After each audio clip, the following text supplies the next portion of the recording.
Hello everyone, स्वागत है आपका आज की क्लास में और मैं हूं आपका नेट वाला भैया। हाँ जी, चलिए करते हैं आज की क्लास की शुरुआत। लास्ट क्लास में हम लोगों ने इवैल्यूएशन के एलिमेंट्स कैरेक्टरिस्टिक्स की चर्चा करी थी। आज हम लोग पढ़ने वाले हैं जो टाइप्स ऑफ इवैल्यूएशन, जिसे हर बार परीक्षा में एक क्वेश्चन पूछा जाता है, कभी कभी दो क्वेश्चन भी पूछ लिए जाते हैं। कंफर्म्ड में है ये evaluation of types of evaluation से क्वेश्चन पूछे ही जाते हैं। आइए चलते हैं क्लास में और करते हैं इसकी चर्चा। देखिएगा, इवैल्यूएशन मतलब जजमेंट। अभी हम लोगों ने देखा था लास्ट क्लास में इवैल्यूएशन का मतलब जजमेंट। अब सर जजमेंट किस किस तरीके से देते हैं, कितने तरीके से जजमेंट की जाती है इवैल्यूएशन। आइए पहले थोड़ा सा नोट्स के थ्रू इसको समझते हैं, क्योंकि वहां पे हम अच्छे तरीके से और ब्रीफ में समझेंगे। चलिए देखिएगा, इवैल्यूएशन ऑफ टीचिंग सर कौन कौन तरीके होते हैं। तो सबसे पहले एक है अप्रोच के बेसिस पर। किस बेसिस पर? अप्रोच के बेसिस पर। फिर एक इंस्ट्रक्शन के बेसिस पर और फिर है एक रेफरेंस के बेसिस पे। आइएगा देखिएगा, सबसे पहले अप्रोच के बेसिस पर, जिसमें पहला क्या है क्वांटिटेटिव टेक्निक्स और दूसरा क्या है क्वालिटेटिव टेक्निक्स। ध्यान दीजिएगा, क्वांटिटेटिव टेक्निक्स की अगर हम बात करें तो उसमें हम बात करते हैं जैसे रिटन एग्जाम जो होते हैं, pen paper test, oral exam होते हैं, वॉइस, या प्रैक्टिकल एग्जाम जो होता है असाइनमेंट्स वगैरह को लेकर, उसकी चर्चा हम करते हैं। क्वालिटेटिव लेवल में क्या करते हैं सर? तो क्वालिटेटिव लेवल में हम करते हैं ऑब्जर्वेशन या इंटरव्यू। जब भी हम इंटरव्यू करते हैं तो वो किसमें आ जाता है? क्वालिटी की बात करता है, तो इसीलिए वो आ जाता है किसमें? आपका क्वालिटेटिव लेवल में। चेकलिस्ट मेथड, कौन सही कौन गलत, तो ये भी किसका? क्वालिटी लेवल की बात है। रेटिंग स्केल एक्सेलेंट में जो हम लोग देते हैं ना, good, very good, poor, bad, ये सारा चीज जो देते हैं उसको हम लोग क्या बोलते हैं? क्वालिटेटिव टेक्निक्स बोलते हैं। तो क्वांटिटेटिव में क्या? क्वांटिटी की बात, और क्वालिटी में बात किसकी? क्वालिटी की बात करते हैं। अब देखिएगा, इंस्ट्रक्शन के बेसिस पर चार है जी। सबसे पहले क्या? प्लेसमेंट। प्लेसमेंट के बाद क्या सर? फॉर्मेटिव। फॉर्मेटिव के बाद क्या? डायग्नोस्टिक। और डायग्नोस्टिक के बाद फिर आपका समेटिव इवैल्यूएशन होता है। ध्यान दीजिएगा, इंस्ट्रक्शन के बेसिस पर। इंस्ट्रक्शन मतलब निर्देश, जो मैं जैसे मैं पढ़ा रहा हूं, ठीक है, तो मैं इंस्ट्रक्ट कर रहा हूं। अब जब मैं पढ़ा रहा हूं तो सबसे पहले इवैल्यूएशन क्या करूंगा? सबसे पहला इवैल्यूएशन होता है जी प्लेसमेंट इवैल्यूएशन। कैसे? अब याद करिए, जब आप कोई एंट्रेंस एग्जाम दे रहे हैं तो वहां क्या चेक करता है? जैसे मान लेते हैं आपने एमकॉम में कहीं गए होंगे, एमबीए किया होगा, या फिर ठीक है और भी अपने अपने पेपर्स के लोग होंगे, तो उसमें आपने अपना एक एंट्रेंस दिया होगा। क्यों? क्योंकि आगे हमको मास्टर्स करना था उसके लिए। तो वो एंट्रेंस क्या था? वो उसमें आपकी चेक की जा रही थी क्या? एंट्रेंस की कैपेसिटी की, भाई साहब आप इस आगे के जो पढ़ने जा रहे हो वो पढ़ने के लायक हो कि नहीं हो। तो वो उसको क्या बोले? उसको बोले प्लेसमेंट इवैल्यूएशन। उसके बाद आती है जी फॉर्मेटिव इवैल्यूएशन। फॉर्मेटिव इवैल्यूएशन क्या होती है सर? फॉर्मेटिव इवैल्यूएशन मतलब जो क्लास के दौरान होती है, और फिर क्लास के दौरान जो चीज हम सीखते हैं उसमें से भी अगर कुछ चीज समझ में नहीं आती तो उसको डायग्नोस्टिक इवैल्यूएशन में हम सही करते हैं, और लास्ट में जब फाइनल एग्जाम देते हैं उसको हम लोग क्या बोलते हैं? समेटिव इवैल्यूएशन बोलते हैं। आइए एक एक करके इसकी चर्चा करते हैं। सबसे पहला प्लेसमेंट इवैल्यूएशन क्या बोलता है? बोलता है देखिए जी, जब भी कोई बच्चा किसी एग्जाम की प्रिपरेशन करता है या किसी कोर्स में एडमिशन लेना चाहता है तो उसे किसी एक एंट्रेंस टेस्ट से क्या करना? गुजरना पड़ता है। और इस तरह की टेस्ट एंट्री बिहेवियर को चेक करने के लिए किया जाता है, इसीलिए इसे क्या कहते हैं? प्लेसमेंट इवैल्यूएशन कहते हैं। किसको चेक करने के लिए किया जाता है? एंट्री बिहेवियर को, कि भाई साहब जो आप लेने जा रहे हो कोर्स में एंट्री, क्या वो उसके लिए आप एलिजिबल हो कि नहीं हो, तो उसको बोलते हैं क्या? Placement evaluation. क्लियर है बात? हाँ जी सर। आइए अब देखिएगा, हर चीज के कीवर्ड्स हैं। जैसे चार इवैल्यूएशन अभी मैं पढ़ा रहा हूं आपको इंस्ट्रक्शन के बेसिस पर, तो उसके कीवर्ड्स हैं।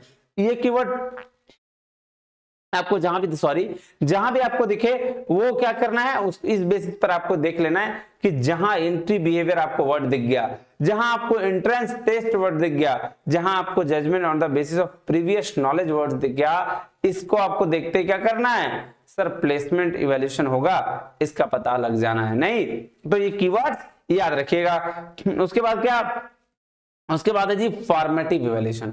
अब फॉर्मेटिव इवैल्यूएशन क्या होता है? देखिएगा, फॉर्मेटिव इवैल्यूएशन कहता है सर, एक मिनट, फॉर्मेटिव इवैल्यूएशन क्या कहता है? कहता है जब एक टीचर स्टूडेंट को लर्निंग दे रहा होता है तो उस लर्निंग के दौरान स्टूडेंट को कितना समझ आया, इसके लिए टीचर करता है जी एक असेसमेंट, और उसको कहते हैं जी क्या? Formative evaluation. फिर सुनिएगा क्या बोला, जब एक टीचर स्टूडेंट को लर्निंग दे रहा होता है और उस लर्निंग के दौरान स्टूडेंट को कितना समझ में आया, इसके लिए टीचर करता है क्या, एक इवैल्यूएशन क्लास के दौरान। तो उसको हम लोग क्या बोलते हैं, उसको बोलते हैं जी फॉर्मेटिव इवैल्यूएशन। जैसे अभी अगर मैं आपको पढ़ा रहा हूं, ठीक है, अब ये पढ़ाई आपको कितनी अच्छे तरीके से समझ में आई वो आप कैसे बताएंगे सर, वो कमेंट्स के थ्रू करके बताएंगे। यार कमेंट्स कर दिया करो, एप्रिसिएशन अच्छा लगता है, क्योंकि आपसे पैसे तो मांग नहीं रहा, नहीं तो मैं क्या चाह रहा हूं, मैं आपका एक एप्रिसिएशन चाह रहा हूं कि क्लास कैसा लगा ये आप जरूर बताइएगा, क्योंकि उससे क्या होता है, अच्छा लगता है। तो अब ये मैंने बोल दिया। अब क्या, ये क्या, इसको बोलते हैं फॉर्मेटिव इवैल्यूएशन कि भाई साहब हमने क्लास के दौरान, ठीक है, आपको जो पढ़ाया उसकी फीडबैक मुझे मिल गई। क्लियर बात? हाँ जी सर। अब इसके कीवर्ड्स क्या है, इसको ध्यान में रखिएगा। आइए, लर्निंग प्रोग्रेस, लर्निंग प्रोग्रेस के लिए फॉर्मेटिव इवैल्यूएशन किया जाता है। इसको कहते हैं असेसमेंट फॉर लर्निंग। क्यों असेसमेंट के लिए लर्निंग, क्यों सर? क्योंकि लर्निंग तो हम क्लास में लर्निंग तो हम ले रहे होते हैं ना, अभी तो फाइनल नहीं कर दिया हमने, नहीं तो सर लर्निंग जब हम ले रहे होते हैं, क्लास में सीख रहे होते हैं, तो उसी के लिए तो असेसमेंट होता है फॉर्मेटिव इवैल्यूएशन। जी बिल्कुल। इसको इंटरनल इवैल्यूएशन भी कहते हैं, ड्यूरिंग टीचिंग भी होता है, बिल्कुल सही। कहता है observation during classroom activity, observation करते कहां, क्लासरूम एक्टिविटी में नॉन वर्बल फेशियल एक्सप्रेशन के थ्रू किया जाता है। Classroom discussion and homework review भी होता है। इनफॉर्मल क्वेश्चन आंसर सेशंस करते हैं। Student feedback periodically collected by the teacher on teaching learning process. अब देखिए स्टूडेंट का फीडबैक भी लिया जाता है, कैसे, पीरियोडिक बेसिस पे लिया जाता है, नहीं, हाँ जी। उसके बाद क्या बोल रहा है, evaluate strength and weakness of student by weekly and monthly test. ये भी वीकली और मंथली टेस्ट भी लिया जाता है, कहां, फॉर्मेटिव इवैल्यूएशन में। अब जब यहां पे लर्निंग देने के बाद, फिर भी इवैल्यूएशन करने के बाद जब टीचर को पता चलता है कि भाई साहब फॉर्मेटिव चीजें देखने के बाद, मतलब पढ़ाने के बाद भी अभी भी बच्चा कुछ समझ नहीं पाया है, तो वो देखता है डायग्नोस्टिक इवैल्यूएशन। बोल रहा है फॉर्मेटिव इवैल्यूएशन करने के बाद जो टीचर को प्रॉब्लम समझ आती है उसको यहां पे सॉल्व किया जाता है, नहीं कहां, डायग्नोस्टिक में। अब यहां क्या देखी जाती है कि क्या लर्निंग डिफिकल्टीज आ रही है, कीवर्ड क्या है, लर्निंग डिफिकल्टीज, कि क्या लर्निंग डिफिकल्टीज आ रही है, क्या प्रॉब्लम आ रहा है बच्चे को जिसमें वो चीजें सीख नहीं पा रहा है, फिर इसको सॉल्व किया जाता है। तो डायग्नोस्टिक के लिए क्या हो गया, लर्निंग डिफिकल्टीज। और फाइनली, और जब सब सारी चीजें सॉल्व हो जाती है तो हम करते हैं क्या, समेटिव इवैल्यूएशन। क्या बोला, बोला यहां टीचर स्टूडेंट को फाइनल असेसमेंट करता है कि ऑब्जेक्टिव पूरा हुआ या नहीं हुआ है। क्लियर बात? हाँ जी सर। अब देखिएगा, ये देखिएगा इसके कीवर्ड्स क्या है, बोल रहा है अचीव इंस्ट्रक्शनल ऑब्जेक्टिव। जो आपका पर्पस था शुरू में, जैसे मेरा पर्पस क्या है कि आप लोग का नेट निकल जाए, अगर आपका नेट निकल गया तो मेरा इंस्ट्रक्शनल ऑब्जेक्टिव क्या हो गया, पूरा हो गया। जी सर। असेसमेंट ऑफ लर्निंग, अब देखिए यहां लर्निंग का असेसमेंट होता है, वो फॉर्मेटिव में असेसमेंट फॉर लर्निंग था, मतलब लर्निंग के लिए असेसमेंट होता है कि भाई जो जो चीज हमने सिखाया वो सीखा कि नहीं सीखा। लेकिन यहाँ असेसमेंट ऑफ लर्निंग होता है, जो आपने पूरा लर्निंग सीखा उसका असेसमेंट यहां होगा कि रिजल्ट देखे, नहीं, हाँ। समरी ऑफ टोटल लर्निंग, जितना सीखा उसका समरी।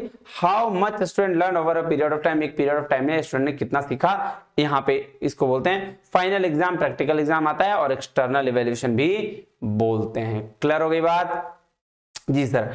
अब आइए हम लोग पढ़ते हैं क्या, बुक के थ्रू थोड़ी थोड़ी चर्चा करते हैं, फिर अगले बार में इसकी और आगे चर्चा करेंगे, जिसमें हम लोग क्राइटेरिया सब पढ़ेंगे। आइए क्या बोल रहे देखते हैं। कहता a good evaluation device is one which secure valid evidence regarding the desired change of behaviour. क्या बोला है कि एक गुड इवैल्यूएशन एक ऐसा डिवाइस है जो सिक्योर करता है, क्या सिक्योर करता है जी, कि आपके अंदर जो है स्टूडेंट के अंदर डिजायर चेंज या बिहेवियर हुआ या नहीं हुआ। कह रहा a teacher needs to know the various devices that are helpful in gathering evidence on the changes taking place in a people. बोला टीचर्स को अलग अलग डिवाइस की जरूरत पड़ती है जिससे वो ये पता कर सके कि भाई साहब जो हम बिहेवियर में चेंजेस लाने की कोशिश कर रहे हैं क्या वो हो पाया है या नहीं हो पाया है। कह रहा है evaluation is an integral part of any teaching and learning programme.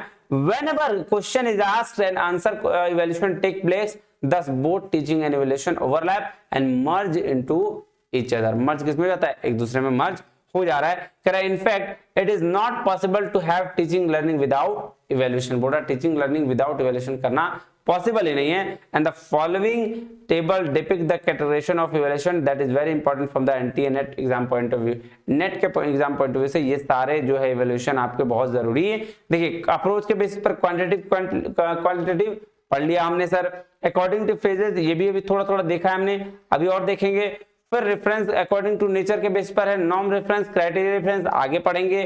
फिर अकॉर्डिंग टू पर्पस के बेस पर है, डायग्नोस्टिक, एप्टीट्यूड, अचीवमेंट, प्रोफिशिएंसी ये भी देखेंगे। और लास्ट में ग्रेड के बेस पर डायरेक्ट और इनडायरेक्ट। सर आइए ना एक एक करके चर्चा करते हैं।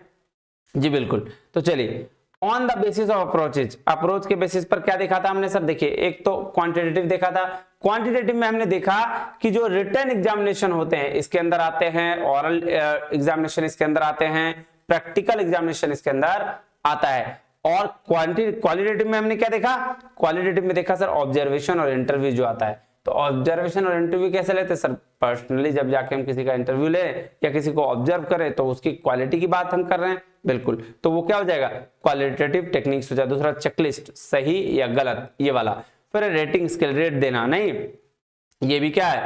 आपका क्वालिटेटिव मेथड्स। और क्यूमुलेटिव रिकॉर्ड्स, ये भी क्वालिटेटिव मेथड्स के अंदर आते हैं। अब आइए जी आपका करते हैं on the basis of instruction. Very very very very very important. यहां से क्वेश्चन बहुत बार पूछा गया और पूछा ही जाता है, इसलिए थोड़ा इसको डिटेल में पढ़ाई करेंगे। कह रहा प्लेसमेंट इवैल्यूएशन क्या होता है, ध्यान दीजिएगा। कह रहा placement evaluation is design to place the right person in the right place.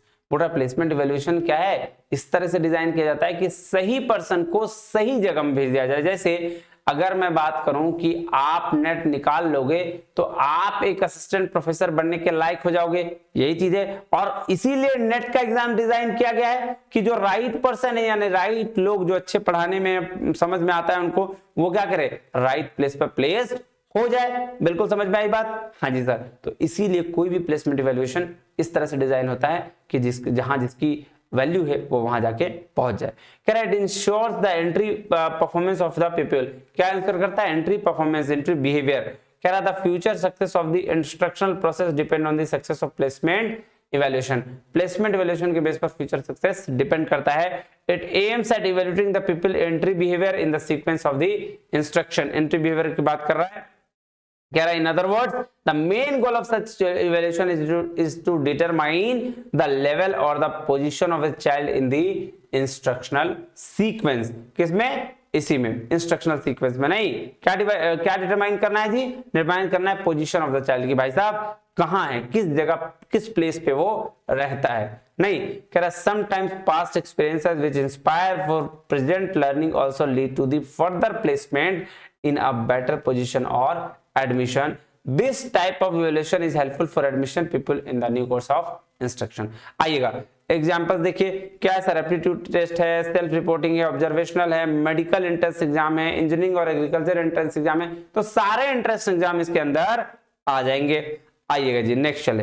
क्या बोल रहा है? प्लेसमेंट में देखिए चार्ट में बहुत अच्छे तरीके से समझाया हुआ है, समझिएगा। कह रहा है design to place the right person the right place, determine the level of child in instruction sequence, teacher planned scheme of instruction for the classroom bring a change in the pupil behavior and orderly manner, then educators prepare and place students for planned instruction for their better क्या prospects। नहीं देखें अब आ गया जी formative evaluation. Sir formative evaluation किस होता है? असेसमेंट फॉर लर्निंग होता है। नहीं, आइए ये आप देख लीजिएगा, मैं आपको आप लोग के लिए छोड़ दे रहा हूं, इसको आप पढ़िएगा, आपको और भी क्लियर हो जाएगा। मैं आपको चार्ट से पढ़ाता हूं। आइएगा देखिएगा चार्ट क्या है, ये देखिएगा क्या बोल रहा है। सबसे पहला क्या, ये देखिए फॉर्मेटिव इवैल्यूएशन क्यों यूज करते हैं? कह रहा है it is used to monitor the learning process of student during a period of instruction.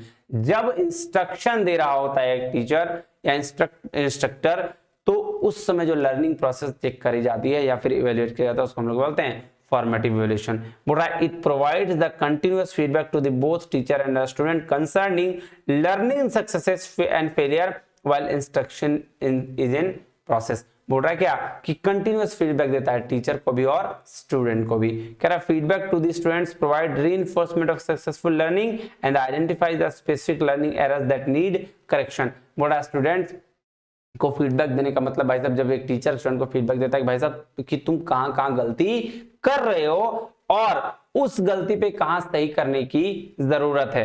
कह रहा है feedback to the teacher provides information modifying instruction for the prescribing individual group and remedial work. देखो दोनों तरीके का यहाँ पे formative evaluation होता है, टीचर भी करता है और स्टूडेंट भी करता है। स्टूडेंट टीचर को बता देता है भाई साहब ये टीचर ये इंस्ट्रक्शन मेथड हमको पसंद नहीं है, किसी और तरीके से आप पढ़ाइए।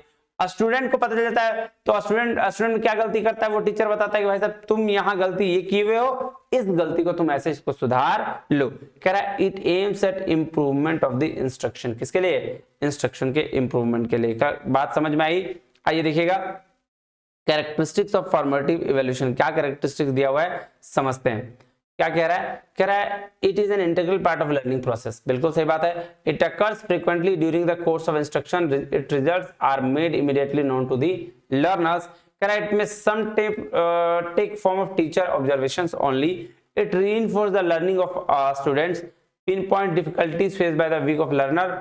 देखिए ये सारा प्रोसेस ना it's role evaluation of process, ये सारा का सारा चीज बता रहा है। बस इतना ही फॉर्मेटिव इवैल्यूएशन में याद रखिएगा कि ये बता रहा है भाई साहब आप क्लास लेते हैं जब, उस समय जब कोई विद्यार्थी या स्टूडेंट क्या क्या गलती करता है और उसके बारे में जब फीडबैक दिया जाता है वैसी इवैल्यूएशन को हम लोग फॉर्मेटिव इवैल्यूएशन कहते हैं। समझ में आगे बात? हाँ जी सर। अब आगे देखते हैं, आगे देखते हैं क्या है डायग्नोस्टिक इवैल्यूएशन। एक मिनट रुकिएगा जी। डायग्नोस्टिक इवैल्यूएशन क्या होता है जी? डायग्नोस्टिक इवैल्यूएशन किसको बोलते हैं? जब कोई प्रॉब्लम फॉर्मेटिव इवैल्यूएशन में जब लर्निंग दे देते हैं टीचर जब लर्निंग देता है स्टूडेंट को और फॉर्मेटिव इवैल्यूएशन में भी पता नहीं चल पाता है कि भाई क्या प्रॉब्लम है, तो डायग्नोस्टिक इवैल्यूएशन में उस लर्निंग डिफिकल्टीज को चेक करी जाती है कि किस डिफिकल्टीज की वजह से बच्चा सीख नहीं पा रहा है। तो वो जब चेक करते हैं तो उसको हम लोग क्या बोलते हैं? डायग्नोस्टिक इवैल्यूएशन बोलते हैं। आइए इसको भी हम चार्ट में देखते हैं। बेसिकली ये आप पढ़ लीजिएगा, स्क्रीन पे शॉर्ट लेके देख के पढ़ लीजिएगा, ठीक है। आइए डायग्नोस्टिक इवैल्यूएशन की बात करते हैं। क्या बोल रहा है ये देखिएगा क्या बोल रहा है। कह रहा है it occurs at the beginning of the year और बिफोर न्यू यूनिट। कब हुआ? बोला भाई साहब शुरुआती के दिनों में, है ना, या बिफोर न्यू यूनिट, या कोई नया यूनिट शुरू हो रहा है उससे पहले। कह रहा है it identifies the students who lack prerequisite knowledge and understanding and skills. सही बात है कि जब कोई फॉर्मेटिव कुछ लर्निंग सीखा और सीखने के बाद उसको फिर भी नहीं समझ में आया तो वो क्यों नहीं सीख पाया, इसका इवैल्यूएशन यहाँ पे होता है। कह रहा है it also identifies the student interest. Last में क्या है? The formative evaluation determine the extent to which a student accomplish the learning targets, therefore the measure of intended outcome. The diagnosed goes that step further and tries to provide explanation for the possible causes of the problem in learning. देख रहे हो यहाँ क्या बोला? Formative evaluation क्या determine करता है कि भाई साहब क्या क्या दिक्कतें हमको क्लास के दौरान आ रही है। अब वो इवैल्यूएशन पता करने के बाद जब उसके बाद का जो नेक्स्ट स्टेप आता है क्या कि बच्चों को डिफिकल्टी किस चीज में आ रही है, तो वो जो लर्निंग डिफिकल्टी है उसको चेक करने के लिए हम क्या करते हैं? डायग्नोस्टिक इवैल्यूएशन करते हैं। Therefore in the test are more comprehensive and detailed. तो फॉर्मेटिव के नेक्स्ट पार्ट क्या है? डायग्नोस्टिक। और लास्ट वाला जो पार्ट है उसको बोलते हैं क्या? समेटिव इवैल्यूएशन, जहां पे हम क्या करते हैं? जहां पे हम फाइनल टेस्टिंग करते हैं। तो ये देखिए final testing in the sense final result देते हैं, नहीं judgment, final assessment of learning. क्या बोल रहा है? Determining the extent to which student has achieved the course of objectives, कि जो लर्निंग का ऑब्जेक्टिव था क्या उसने कंप्लीट कर लिया या नहीं किया। Can occur during a term as well as the end of instruction. Summative assessment method are most traditional ways of evaluating a student work. Summative assessment क्या होता है? मोस्ट ट्रेडिशनल वेज है जहां आप क्या करते हैं? इवैल्यूएट करते हैं स्टूडेंट के काम को। ये हुआ क्या जी? ये हो गया आपका समेटिव इवैल्यूएशन। अब नेक्स्ट जो भी इवैल्यूएशन है वो हम करेंगे अगले क्लास में। आज के लिए इतना ही, मिलते हैं अगले वीडियो में, तब तक के लिए बहुत बहुत धन्यवाद। Thank you very much. जय हिंद।